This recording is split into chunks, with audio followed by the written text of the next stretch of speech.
À l'émission Érable en bref, donc aujourd'hui, nous allons nous renseigner sur le monde scolaire et aussi les conséquences de la COVID, autant du côté des parents, des élèves, de la direction, des enseignants, parce que bientôt ce sera le temps des fêtes. On a vécu une rentrée scolaire et là on se dirige vers la période du temps scolaire et on entend déjà dire, est-ce que les vacances seront rallongées ou encore, qu'est-ce qu'on va faire même pour le retour en classe après la période du temps des fêtes. Est-ce qu'on est au courant de cette situation-là également et qu'est-ce qu'on va faire? Mais pour nous en parler, oui, on a beaucoup de matière, je dois vous le dire. Alors, rien de mieux que de recevoir Madame Danielle Béliveau, qui est la directrice générale, donc à la polyvalente La Samarre de Plessisville. Alors, bonjour et bienvenue à l'émission, Danielle. Merci, Lydia. Danielle, on va parler justement de la COVID, juste en général. Alors, aujourd'hui, en ce 17 novembre, comment ça se passe, la COVID? Comment les élèves se sentent? Parlez-moi un peu de la sensation quand on arrive le matin à la polyvalente La Samarre. Les gens sont... on a des jeunes qui s'adaptent de façon exceptionnelle. Je dirais qu'ils ont une capacité d'adaptation, nos élèves, là, que je leur lève mon chapeau beaucoup, là, parce que c'est pas facile, c'est pas ce qui est le plus agréable, c'est pas dans la vie normale d'un adolescent de pas avoir de contact avec les autres, de pas avoir de contact entre eux. Et présentement, c'est ce qu'ils doivent vivre et c'est ce qu'ils doivent appliquer. On doit le redire de temps en temps, mais en général, là, ils font un travail vraiment exceptionnel. C'est vrai pour les élèves, mais c'est aussi vrai pour le personnel de l'école, les enseignants ou les professionnels, le soutien. C'est plus difficile. Il y a beaucoup de contraintes, beaucoup d'adaptations, mais je dois avouer que j'ai vraiment une équipe école exceptionnelle qui fait en sorte que ça peut amoindrir un petit peu le choc chez nos élèves plutôt que d'avoir des grosses crises, d'avoir des choses comme ça. Ça se fait quand même relativement bien, là. Ouais.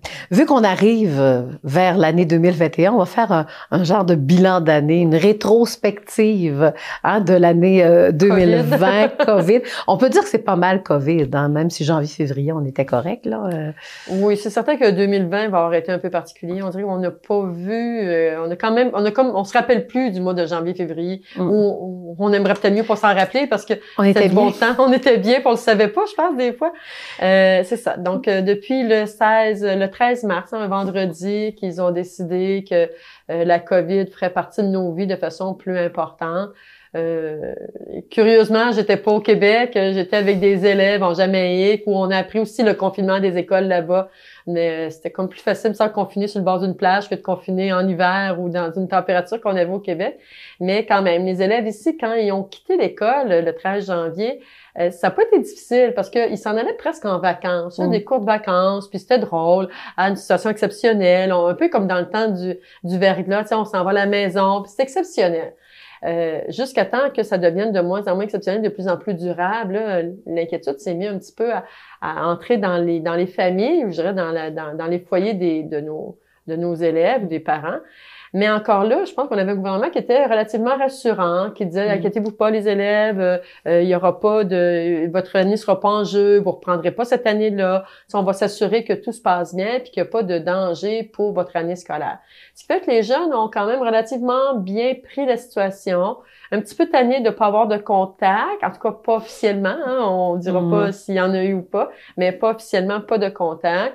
Ils ont travaillé beaucoup. Je pense qu'on avait une population, nos jeunes au secondaire, du moins le secondaire 3, 4 et 5, peut-être, qui ont travaillé beaucoup dans leur emploi pas d'été, mais de fin de semaine, des choses comme ça.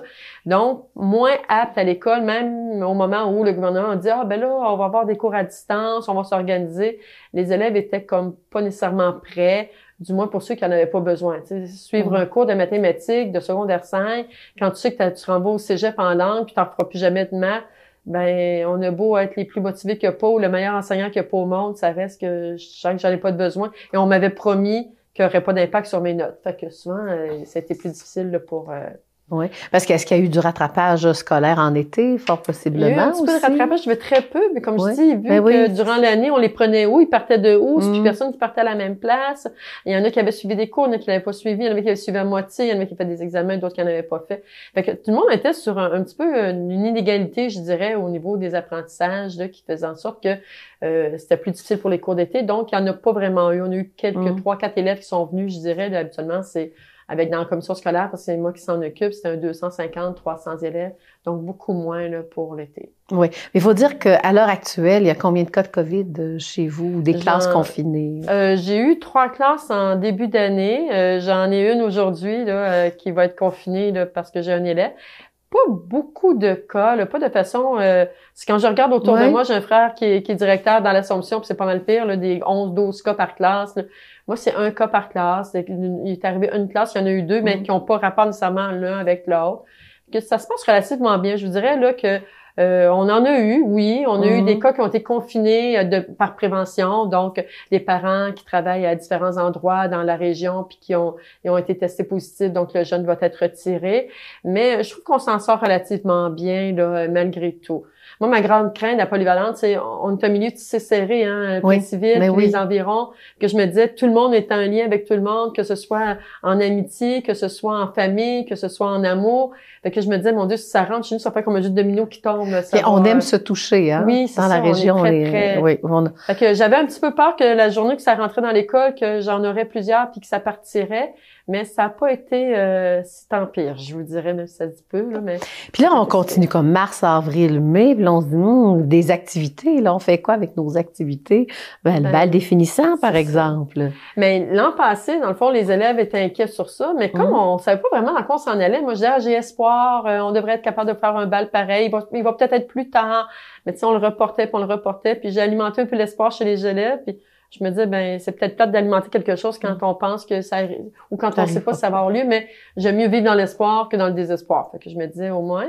Et j'ai quand même fait une collation des grades à l'image la Samar. Donc même on a fait la une Journal de Montréal parce qu'on était d'une façon exceptionnelle dans laquelle on a fait notre collation des grades, qui respectait les règles sanitaires, qui respectait la distanciation et tout. Mais les jeunes avaient des rendez-vous par petits groupes pour pas qu'ils arrivent en grosse gang. C'est sûr que les parents ne pouvaient pas assister. On avait mis ça avec un drone, on avait en FaceTime live, fait que tout le monde pouvait suivre la collation des grades. On avait demandé à ce qu'il y ait pas de gens autour, parce que vous comprenez que 150 élèves qui finit avec 2 parents chacun. Là, on était rendu pas loin. Mais quand on le fait habituellement, c'est 8 à 900 personnes qui assistent. Fait qu'on voulait pas que ça se fasse demain. Fait que les jeunes sont arrivés, ils faisaient une distance. On a même fait des points avec nos petits bonhommes de finissants par terre, un par un. Je les ai peinturés un par un à la bouteille, là, pour s'assurer qu'il y avait comme un chemin de fait à l'esprit. Puis ensuite, on a mis les chaises sur le terrain en avant et les jeunes ont pu faire le fameux lancer du mortier qui est qui est presque obligatoire. C'est ce qu'on veut faire, c'est ça la note. C'est ça. Le jeune, c'est ça qu'il aime. Dans toute la collation des grades, oui, recevoir le diplôme, oui, recevoir. Mais le lancer du mortier, c'est comme symbolique. C'est symbolique, c'est ça. C'est vraiment un grand symbole. Après ça, il y a eu plein d'activités qu'on va manquer, hein, parce que c'est pas la même organisation ou la préparation scolaire qu'en 2019, là. C'est pas ça du tout, là. La rentrée scolaire s'est faite avec une réorganisation complète de tout ce qu'on a l'habitude de faire. Donc, nos groupes étaient des groupes fixes. Moi, avant, je pouvais avoir un jeune qui était dans un groupe en maths, dans l'autre groupe en sciences, qui pouvait faire des maths fortes avec des pots de sciences. Bon, ça peut se promener. Mais en secondaire 4 et 5 surtout. 1, 2, 3, ça a toujours été plus fixe. Donc, c'est-à-dire réorganisation, imposition de certains cours aux élèves, hein, parce que habituellement, un élève peut prendre des sciences fortes avec des maths régulières, mais là, non, si tu prends un, tu as l'autre. Fait que tu prends des maths fortes, tu as des sciences fortes, tu prends des maths régulières, tu as des sciences régulières. Fait que une réorganisation au niveau du plan physique, là, des cours, puis tout ça. Puis une réorganisation pour mes enseignants aussi, veut pas, parce que chaque élève doivent rester dans leur classe, dans leur bulle de classe, qu'on a entendu beaucoup parler par le gouvernement, là, les fameuses bulles. Fait que nos jeunes doivent rester présentement encore dans leur bulle de classe et avoir leur masque, leurs affaires, ne pas sortir, plus de banc du milieu qu'on a l'habitude de voir, plus de salon étudiant et plus de retenue dans le sens. Non, pareil. Non, mais dans l'autre sens, hein. Oui, parce que la retenue, c'était comme un genre de petit café. La retenue, oui, c'est ça. Je pensais la retenue. On a encore des retenues à l'école, mais non, le café, la retenue, on a dû le laisser tomber parce que nécessairement, même les restos sont fermés, tout est fermé, on n'aurait pas pu vivre. Mais c'est beaucoup de deuil à faire pour nos élèves. Beaucoup de deuil, parce qu'on est une école, je dis ça, peut-être qu'une école qui bouge pas ou une école qui a pas de vie, peut-être la différence est pas grande. Mais chez nous, plus de voyages, plus d'échanges, plus de jeunes de l'extérieur. Il y a plus de robotique, hein, on était fort en robotique, plus de robotique, il y a plus de spectacles, il y a plus de secondaire en spectacle, il y a plus de badminton, de volleyball, de compétition, de cheerleading, il y a plus rien. C'est comme des cours de français, maths, anglais, sciences. Et toutes ces activités-là, ça aidait même l'enseignant à mieux connaître ses élèves et l'inverse aussi. Hein? Mais oui, parce que je pense que, tu sais, j'ai les meilleurs enseignants qu'il n'y a pas, je pense. C'est très bon, mais même le meilleur enseignant, c'est rare qu'un élève à l'adolescence va venir à l'école pour dire « Ah, wow, un matin, j'ai un cours de mathématiques, que je m'en vais à mon cours de maths. » Il va aller peut-être dans le cours de maths parce que le prof est responsable de secondaire en spectacle. Puis il y a un lien de créer avec cet enseignant-là. Donc, les enseignants arrivent à créer leur lien, à attirer les élèves. Les élèves adorent leur cours. Mais en même temps, ils ont comme un lien de créer avec l'enseignant pour une activité qui est faite à l'extérieur ou pour un contexte scolaire qui... Puis là, ben, il y en a plus. Fait que les élèves viennent à l'école pour aller, en plus de plus avoir le droit. Moi, je dis souvent, la meilleure façon de punir un élève, excusez, on en punit des fois, un élève à l'école, c'est de le couper de son contexte social. Mais là, il est coupé de son contexte social parce que il a plus le droit d'avoir de lien avec les autres groupes à moins qu'ils sortent du terrain de l'école. J'ai encore 2 questions, puis le temps nous bouscule. Juste les conséquences du télétravail ou des classes confinées pour un enseignant. Elle m'avait dit, l'enseignant donne un cours le matin chez lui en télétravail. Après ça, c'est quoi? Mais c'est parce que vous comprenez qu'on a secondaire 3, 4 et 5 qui sont une journée sur 2 à l'école. Ça veut dire qu'il peut être sur 2 niveaux, mon enseignant. Ça se peut qu'il commence le matin en télétravail, donc en enseignement à distance. À la deuxième période, il y a un cours, parce qu'il est en secondaire 4 à la deuxième, il doit donner son cours. Mais à la troisième, il retourne en secondaire 5, fait qu'il faut qu'il fasse du distance, puis qu'il se promène comme ça, puis qu'il se promène dans les locaux, qu'il rebranche, qu'il s'installe, qu'il fasse son Teams, qu'il y va. C'est vraiment, là, je vous jure, là, les enseignants font vraiment un travail exceptionnel parce qu'ils se sont adaptés dans des apprentissages que certains ne connaissaient pas non plus. Là. Teams, là, aller jusqu'à même le l'année Zoom. Passée, nous on fonctionne plus avec Teams que Zoom, mais on connaissait pas ça. Ils ont à s'adapter puis ça leur demande beaucoup de préparation. Là. Je leur lève mon chapeau. Et là, pour terminer, le temps des fêtes, c'est quoi? Qu'est-ce qu'on sait là du temps des fêtes? Habituellement, les journalistes le savent avant nous, fait que c'est peut-être à toi de nous le dire. Même si je le savais, on a un embargo là-dessus, vous savez. Pas le droit. Non, ben on sait pas. Est-ce que ce serait une bonne idée? Je pense que ça pourrait être une bonne idée de confiner les 14 jours après. Moi, je pense que ça pourrait comme ralentir. Puis nos gens sont fatigués, nos élèves, nos profs. Je pense qu'un 14 jours, en autant que ça serait une très mauvaise idée de reprendre ça en juillet, août, ne serait-ce que pour le travail de nos élèves, pour nos élèves qui s'en vont au cégep, pour nos élèves qui doivent déménager, pour tout ça. Il faut pas qu'ils le reprennent. Il y a d'autres temps, je pense, dans l'année qui pourraient le reprendre.